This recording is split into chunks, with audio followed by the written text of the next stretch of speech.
எல்லாருக்கும் வணக்கம். Box of Tamil நேயர் எல்லாருக்கும் இன்னைக்கு நம்ம என்ன படத்தை விமர்சனம் பார்க்க போறோம் அப்படின்னா, குமார சம்பவம். டைட்டில் அப்படி இருக்கும். குமார சம்பவம்னா இது ஒரு பெரிய மதுரையை பேஸ் பண்ண ஒரு அடிதடியோ அப்படிலாம் அந்த மாதிரி படம் கிடையாது. ஹீரோவா வந்து பாண்டியன் ஸ்டோர் வந்து நடித்த வந்து ரொம்ப பிரபலமான குமரன் அவர் தான் வந்து அறிமுகமாகிறாரு. முதல் முறையாக அவர் வந்து ஹீரோவாக நடிக்கிறார். சீரியலில் பண்ணியிருக்காங்க, அதெல்லாம் ஓகே. ஒரு வெளித்திரையில் அவர் வந்து ஸ்க்ரீனில் வராரு அப்படின்றது படத்தில் இது அவருக்கு முதல் படங்கள். ரொம்ப ஃபஸ்ட்டு வந்து ஹீரோக்கு வந்து பெரிய ஹாட் ஸ்டாப் பண்ணுவார். முதல் படம் பண்ணுற ஒரு இதுவே இல்லாமல் அழகாக வந்து செமையாக பண்ணியிருக்காரு.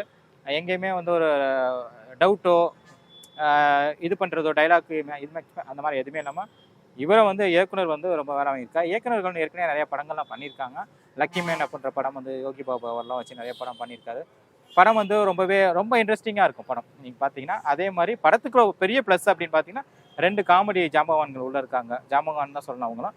ஏன்னா 2 பேருமே ஒரு சைடு பாலசரவன், இன்னொரு சைடு இன்னொருத்தர் இருக்கார். அவர் 2 வந்து வினோத் சேகர் நினைக்கிறவர்.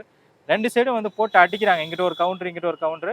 ஹீரோக்கு வந்து அந்த காமெடியை வந்து பெருசாக கொடுக்கல. ஏன் அப்படின்னா முதல் படம் அவர் காமெடியாக போயிட்டா அவரோட பேட்டர்ன்ஸ் மாறிடும். படம் வந்து ஒரு இன்ட்ரெஸ்டிங்காக ஒரு மர்டர் நடக்குது. அந்த மர்டரை பற்றி தேடுறதை யார் பண்ணியிருக்கா அப்படின்ற அந்த இதை எடுத்து போகிறதுனால ஹீரோவுக்கு வந்து அந்த காமெடிக்கு முக்கியத்துவம் கொடுக்கல. அதுக்கு வந்து கரெக்டாக கையாண்டிருக்காரு.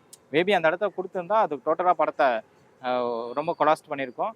ரொம்பவே இன்ட்ரெஸ்டிங்காக எடுத்துகிட்டு போகிறார். ஸ்க்ரீன் பிளே வந்து அழகாக எடுத்துகிட்டு போகிறாரு.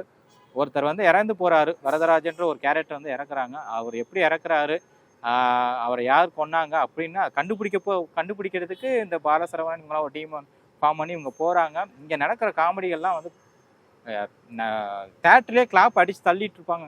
அந்த மாதிரி நீங்கள் படம் பார்த்தீங்கன்னா அது ப்ரொமோஷனுக்காக நான் பண்ணணும் கிடையாது.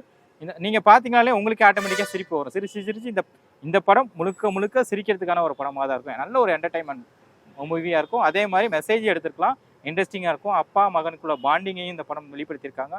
ரொம்ப நிகழ்த்தியான ஒரு நல்ல படமாக கொடுத்துருக்காங்க. நல்ல படமாக வந்திருக்கு. தேட்டர் எக்ஸ்பீரியன்ஸ் பாருங்கள். இது கண்டிப்பாக எல்லாருமே என்ஜாய் பண்ணக்கூடிய ஒரு படமாக இருக்குது. குமார சம்பவம் ஒரு தரமான, நிகழ்த்தியான, நேர்மையான ஒரு நல்ல படம். இது கண்டிப்பாக சொல்லலாம். இதை வந்து நான் இந்த ப்ரொமோஷனுக்காகவும் சொல்லலை. ஒரு ஹீரோ அறிமுகமாகிறப்ப நிறைய இது இருக்கும். ஆனால் இந்த படத்தில் எந்த ஒரு இது இல்லாமல் சூப்பராக அவரோட ஒர்க்கை பண்ணியிருக்காரு. நடித்த எல்லாருமே நல்லா நடிச்சிருக்காங்க. குமார சம்பவத்தை தேட்டரில் பாருங்கள். இந்த படத்தை ஓடிடியில் போய் உங்களை இது பண்ணாதீங்க. தேட்டர் ஃபேமிலி எக்ஸ்பீரியன்ஸோடு போய் பாருங்கள். குமார சம்பவம் ஒரு நல்ல படம்.